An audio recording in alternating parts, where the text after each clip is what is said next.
The terrain, the spirit, awareness, observation, focus, new realities.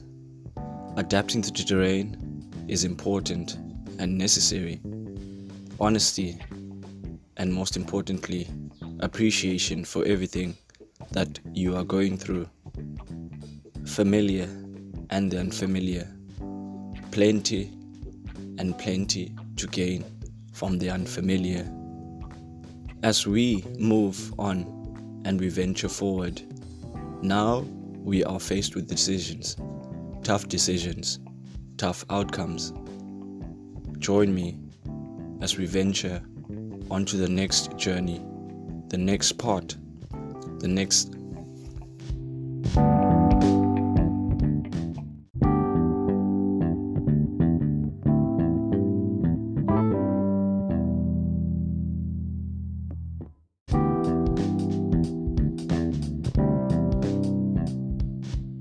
Taking the bull by the horns was the next necessary step.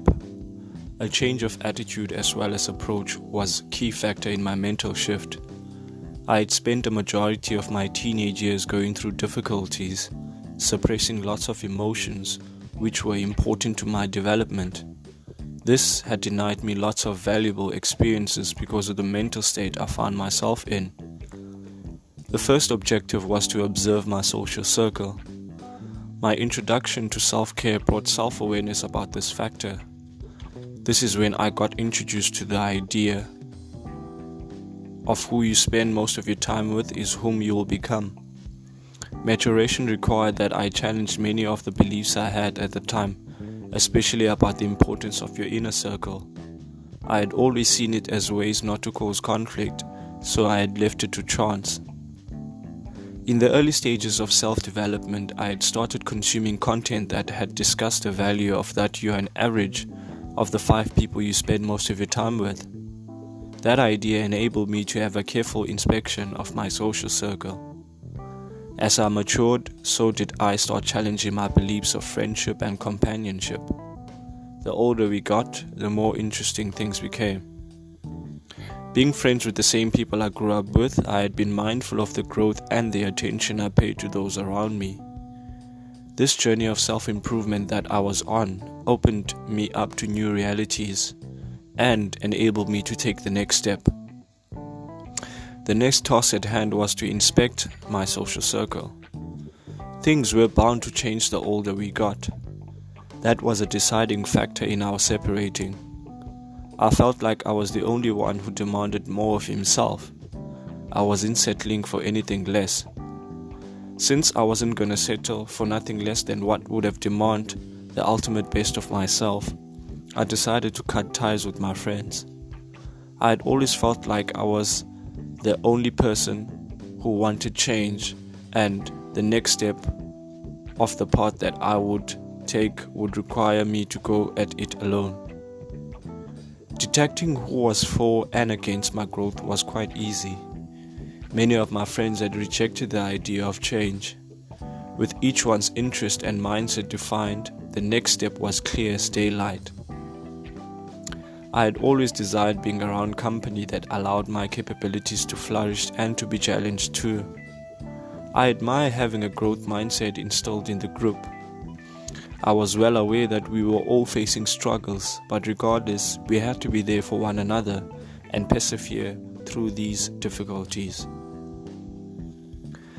Returning to thyself and learning to be your own best friend was the next step forward. Follow my intuition. New concepts that were key parts in the personal journey that I took. You learn a lot when you're on your own. Give yourself plenty of time to reflect on what you've learned and find means to strengthen and enrich yourself. Now I was seeing my experiences and challenges as means to develop as an adult. From there onwards, I started being clear on what I was going through the journey. This was all about returning to the inner child in me where everything was approached with possibility and enthusiasm. You change your thinking, you change your life.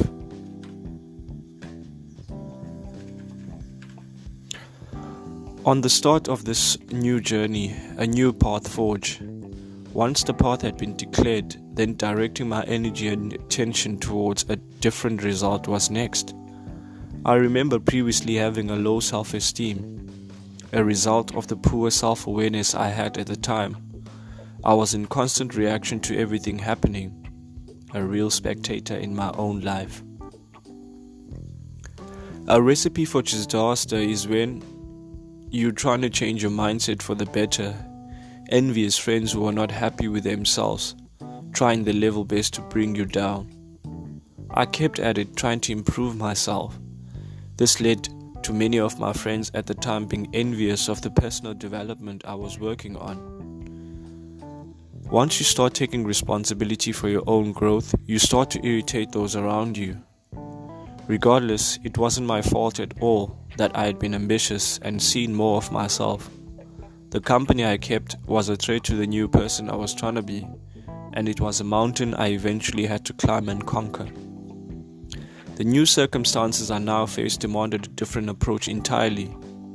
This new thinking was new and exciting for me to discover. Self-improvement made me fall in love with the learning process, in fact.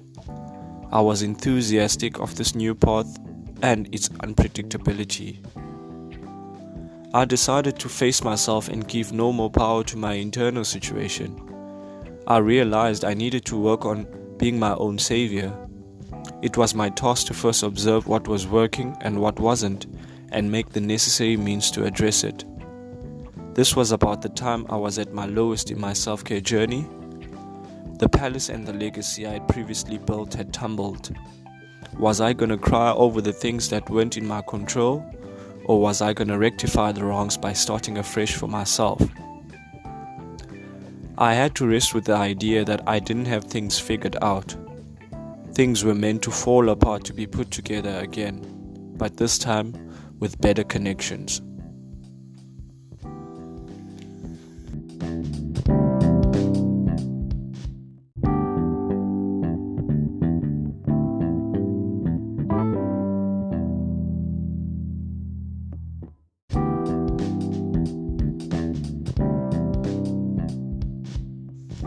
Alignment with the new reality ahead.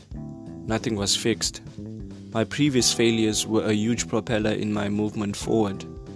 That was foundation to facilitate better decision making for future purposes, and also as means to use these experiences to learn more about myself and to facilitate a better self through them. First task was my emotional attachment to my past. I always thought the best was always in my past. Learning not to have an emotional attachment to what I went through was the turning point. This instilled in me belief and trust in my previous experiences. This phase taught me the importance of self-confidence and accountability. It was an experience that I had to go through myself, learning to be my own best friend and returning to that inner child who I was, full of possibilities. This journey had taught me to be more instilled with purpose and will. I was the creator of every experience, taking personal responsibility. In the words of Sadhguru, and I quote, "What life throws at you, you cannot control, but how you react to it, it is 100% your responsibility."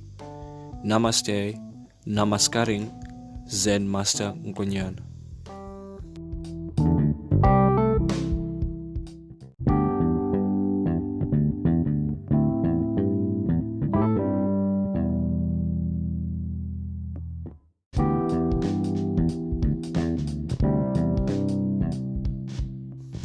Many thanks for tuning in for this episode to learn and reflect with me.